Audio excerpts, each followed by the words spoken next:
Okay, so most important section of the course, liquidity. Liquidity क्या है, forex market के अंदर इसका क्या मतलब है, किस तरीके से मार्केट लिक्विडिटी के ऊपर रन करती है, क्योंकि लिक्विडिटी फॉरेक्स मार्केट का फ्यूल है, इसके बिना मार्केट रन नहीं कर सकती। तो इसको आज हम समझेंगे प्रॉपर कि लिक्विडिटी है क्या। So, liquidity refers to the ease with which an asset or security can be converted into ready cash, without affecting its market price. Simply put, in trading, liquidity is everything. Liquidity हर चीज़ है। Market के अंदर liquidity ही market को move करती है, liquidity के लिए ही market up and down move कर रही होती है। लिक्विडिटी है क्या? Orders. Okay, orders in the market are source of liquidity. जितने भी ऑर्डर्स हैं, यानी कोई सेल कर रहा है तो कोई बाय कर रहा है, ये सारे के सारे ऑर्डर्स हैं और ये ऑर्डर्स ही लिक्विडिटी कहलाते हैं। Market is constant exchange of supply and demand. Market क्या है? सप्लाई एंड डिमांड की एक एक्सचेंज है। सप्लाई एंड डिमांड मार्केट के अंदर एक्सचेंज हो रही होती है। सप्लाई एंड डिमांड है कि एक्चुअल में हिडन सेलर और हिडन बायर। हिडन सेलर और hidden buyer demand and supply हैं। ऑर्डर्स आर ट्रांजैक्शन, जो भी ट्रांजैक्शन चल रही होती हैं वो ऑर्डर्स हैं। Price moves on based on imbalance in supply and demand, और in other words price find orders to rebalance the market. Price जब भी अप जाती है, प्राइस जब भी नीचे आती है, तो उसके पीछे लॉजिक क्या होता है, उसके पीछे वजह ये होती है कि इम्बैलेंस, सप्लाई एंड डिमांड के बीच में इम्बैलेंस आ गया। फॉर एग्जांपल, प्राइस एक रेंज के अंदर मूव कर रही है। फॉर एग्जांपल, प्राइस एक रेंज के अंदर मूव कर रही है। अभी यहाँ पर सप्लाई ज़्यादा हो गई, प्राइस नीचे आ गई। नाउ अभी ये सप्लाई और डिमांड के बीच में इम्बैलेंस है। ओके, क्योंकि इस पॉइंट पर सप्लाई भी उतनी थी, डिमांड भी उतनी थी, जितने सेलर थे उतने बायर थे, बट सडनली यहाँ पर सेलर ज़्यादा आ गए। तो क्या हुआ कि मार्केट नीचे ट्रैवल कर आई। नाउ जितने भी यहाँ पर थे लोग, जो कि डिमांड थे, जो कि बायर्स थे, वो लिक्विडेट हुए। नाउ प्राइस दोबारा से ऊपर जाएगी इम्बैलेंस फिल करना है, क्योंकि हर एक सेल ऑर्डर को हर एक बाय ऑर्डर चाहिए होता है। Every seller need a buy order and every buy order need a sell order. Then finally price rebalance होगी, सप्लाई और डिमांड रीबैलेंस होंगे। जो इसका 50% होता है, means to say fair value of price, वहाँ तक जब प्राइस जाएगी, प्राइस डिमांड और सप्लाई के बीच में कॉन्स्टेंटली रीबैलेंस होगी, देन अगेन प्राइस वहाँ ट्रैवल करेगी जहाँ उसको ट्रैवल करना है, जहाँ वो ट्रेड की जा रही है। जैसा कि आपको बताया है, every buy order need a sell order. Order match किए जाते हैं। आप अगर सेल कर रहे हैं तो कोई बंदा वहाँ पर लाजमी बाय करेगा, तो ही आपका ऑर्डर लगेगा। फॉर एग्ज़ाम्पल, अगर आप सेल करते हैं तो आप फ़ौरन क्लोज़ भी कर सकते हैं अपनी पोजीशन को। अगर आप मार्केट को बाय करते हैं तो आप जब चाहें क्लोज़ भी कर सकते हैं और जब चाहें अपनी पोजीशन एग्जीक्यूट कर सकते हैं। कैसे? आपकी पोजीशन क्यों जब आप लगाते हैं फ़ौरन एग्जीक्यूट हो जाती है? Because someone is ready to exchange with you. अगर आप सेल कर रहे हैं तो कोई दूसरा बंदा बाय भी कर रहा है। हर एक ट्रेड पर हमेशा टू टाइप के ट्रेडर्स को, टू पार्टियों को इन्वॉल्व होना पड़ता है। हर एक पॉइंट पर सेलर भी इन्वॉल्व होता है और बायर भी इन्वॉल्व होता है। अभी को बंदा ये ना समझ ले कि ये तो जुआ है। मैं आपको बताता हूँ कि कैसे। फॉर एग्ज़ाम्पल, आप जाते हो पाकिस्तान से अमेरिका, तो क्या करना पड़ता है आपको? PKR देकर USD लेने पड़ते हैं, क्योंकि वहाँ पर USD ही चलते हैं। तो आपको रुपए देकर वहाँ से लेने पड़ते हैं डॉलर। अभी आप क्या हो? PKR के सेलर हो और USD के आप हैं बायर। तो अभी इस सिचुएशन के अंदर आप USD को बाय कर रहे हैं, PKR को सेल कर रहे हैं, लेकिन अगर कोई आगे से बंदा ही ना हो जो यूएसडी को सेल कर रहा हो और पीकेआर को वहाँ से बाय कर रहा हो, तो आप किस तरीके से वहाँ से एक्सचेंज करेंगे अपनी करेंसी? कोई ना कोई बंदा होना चाहिए ना जो आपके पीकेआर आपसे ले रहा हो, आपके रुपए आपसे ले रहा हो और आपको उसके बदले यूएसडी दे रहा हो, यानी कि आपको डॉलर दे रहा हो। कोई ना कोई बंदा होना चाहिए ना। तो सेम इसी तरीके से जब आप एयरपोर्ट पर जाकर करेंसी एक्सचेंज करते हो तो आप फॉरेन एक्सचेंज में आ जाते हो, आप फॉरेक्स में आ जाते हो, लेकिन वो एक फ़िज़िकल फॉर्म है ट्रेडिंग की, वो एक फ़िज़िकल फॉर्म है फॉरेक्स की। वही सब कुछ हम इधर बैठकर मार्केट के अंदर ऑनलाइन कर, जो मैंने बोला है ना कि every sell order need a buy order and every buy order need a sell order. इसका सिंपल मतलब यही है कि अगर आप सेल कर रहे हैं तो वहाँ पर कोई आपके अपोजिट भी बंदा होना चाहिए। अगर आप पीकेआर को सेल कर रहे हैं तो कोई होना चाहिए जो पीकेआर को ख़रीद भी रहा हो। अगर आप यूएसडी को बाय कर रहे हैं तो कोई यूएसडी को सेल भी कर रहा हो। इसका सिंपल आपको जो एग्जांपल दी है वो यही है कि आप जब एयरपोर्ट पर जाते हैं तो आपको करेंसी एक्सचेंज करानी पड़ती है।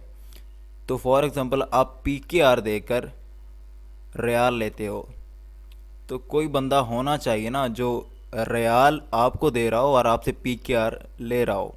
तो लिक्विडिटी को थोड़ा सा मज़ीद डिफ़ाइन करते हैं। फर्स्ट जो है हमारे पास स्विंग स्ट्रक्चर। हर एक स्विंग हाई और हर एक स्विंग लो के ऊपर क्या होते हैं? ऑर्डर्स। फॉर एग्जांपल अगर किसी बंदे ने यहाँ से सेल किया है तो उसका स्टॉप लॉस कहाँ होगा? Above the high. तो ये क्या हुआ? ऑर्डर स्टॉप लॉसेस मतलब के लिक्विडिटी। अब जो बंदा मार्केट के ब्रेकआउट्स को ट्रेड करता है उसने यहाँ पर ऑर्डर लगा रखा होगा कि मार्केट आए, इसको ब्रेकआउट करे, ऑर्डर एग्जीक्यूट करे एंड देन ऊपर जाए। बट मार्केट क्या करती है? मार्केट लिक्विडिटी के एक पूल से लिक्विडिटी के दूसरे पूल तक मूव करती है। यहाँ पर क्या पड़े हैं? Order and stop losses. जिस बंदे ने यहाँ से सेल किया उसका स्टॉप लॉस कहाँ है? यहाँ पर। अब यहाँ पर ऑर्डर्स भी हैं जो कि हमारे होते हैं ब्रेकआउट ट्रेडर्स उनके। देन प्राइस फाइनली इस जोन में टैप होगी, लिक्विडिटी पूल में टैप होगी, हर एक टाइप के ऑर्डर एग्जीक्यूट हो जाएंगे, हर एक टाइप के ऑर्डर के लिक्विडेशन होगी। कैसे? जिस बंदे ने यहाँ पर सेल किया उसको स्टॉप लॉस कहाँ होगा? Above the high. अब वो बंदा जब प्राइस दोबारा ऊपर जाएगी तो यहाँ पर उसका स्टॉप लॉस हो जाएगा। बट जो हमारा ब्रेकआउट ट्रेडर है उसका ऑर्डर एग्जीक्यूट हो चुका होगा जो कि स्टॉप ऑर्डर होगा। Then finally prices moves to the downside and जो यहाँ पर था बायर वो भी लिक्विडेट हो गया, जो था ब्रेकआउट ट्रेडर वो भी लिक्विडेट हो गया। प्राइस लिक्विडिटी के एक पूल में टैप हुई, लिक्विडिटी ग्रैब की, then moves to the downside. Then अभी जो स्विंग लो पर करते हैं बाय, उनके स्टॉप लॉस का होते हैं नीचे। अभी जो ब्रेकआउट ट्रेडर होते हैं उनके भी यहाँ पर ऑर्डर्स पड़े होते हैं। Price come and tap into this liquidity pool. इस लिक्विडिटी की पॉकेट में प्राइस टैप होगी क्योंकि यहाँ पर लाखों ऑर्डर्स पड़े होते हैं, यहाँ पर हज़ारों ऑर्डर्स पड़े होते हैं। हर बंदा डिफरेंट स्ट्रेटजीज के साथ ट्रेड कर रहा होता है। देन फाइनली प्राइस जब लिक्विडिटी पूल में आएगी, लिक्विडिटी ग्रैब करेगी, लिक्विडिटी स्वीप करेगी and then finally moves to the upside. और ये चीज़ आपने अक्सर देखी ही होगी कि market lower low, lower high, lower low, lower high लगाती आ रही होती है। देन फाइनली प्राइसेस एक लोअर लो भी लगाती हैं, स्ट्रक्चर ब्रेक भी करती हैं to the downside, but वो लिक्विडिटी में टैप होती हैं। Then finally moves to the upside, break structure to the upside and then come in to our demand zone, rebalance the price and then finally continue its structure. Same जहाँ पर equal highs होते हैं, equal loss होते हैं, वहाँ पर भी bunch of liquidity, bunch of orders पड़े होते हैं। फॉर एग्जांपल जैसा कि ये काफ़ी रिटेल कॉन्सेप्ट है, डबल टॉप से सेल करना, डबल बॉटम से बाय करना। फॉर एग्जांपल जिस बंदे ने यहाँ से सेल किया उसका स्टॉप लॉस कहाँ पर होगा? Above the high. सो यहाँ पर क्या हो गया? उसका स्टॉप लॉस। अब जो बंदा ब्रेकआउट ट्रेडर है देन उसका ऑर्डर भी यहाँ पर होगा कि मार्केट आए, फाइनली ये रेजिस्टेंस ब्रेक करे एंड उसका ऑर्डर एग्जीक्यूट हो और प्राइस अप मूव करे। बट प्राइस जब ऊपर आती है, लिक्विडिटी पूल में टैप होती है, इस सेलर को स्टॉप लॉस करती है, देन वो नीचे आती है। ऑर्डर एग्जीक्यूट करने के बाद जो यहाँ से मार्केट का बायर होता है, जो कि हमारा ब्रेकआउट ट्रेडर होता है। तो ये लिक्विडिटी पूल में प्राइस जब टैप होती है, हर एक तरीके का मार्केट ऑर्डर एग्जीक्यूट करती है, देन फाइनली स्टॉप लॉसेस की तरफ चलती है, लिक्विडेशन की तरफ चलती है और रीबैलेंस होती है। अब जब प्राइस यहाँ से ऊपर जाएगी विद हैवी मोमेंटम, तो यहाँ पर इम्बैलेंस भी आएगा, प्राइस वापस आएगी, ये इम्बैलेंस फिल करेगी। अब जो यहाँ पर इम्बैलेंस आया और यहाँ पर हमारा न्यू सप्लाई जोन भी बना, देन प्राइस ये इम्बैलेंस फिल करेगी। इम्बैलेंस फिल करने के बाद देन अपना स्ट्रक्चर कंटिन्यू करेगी टू द डाउन साइड।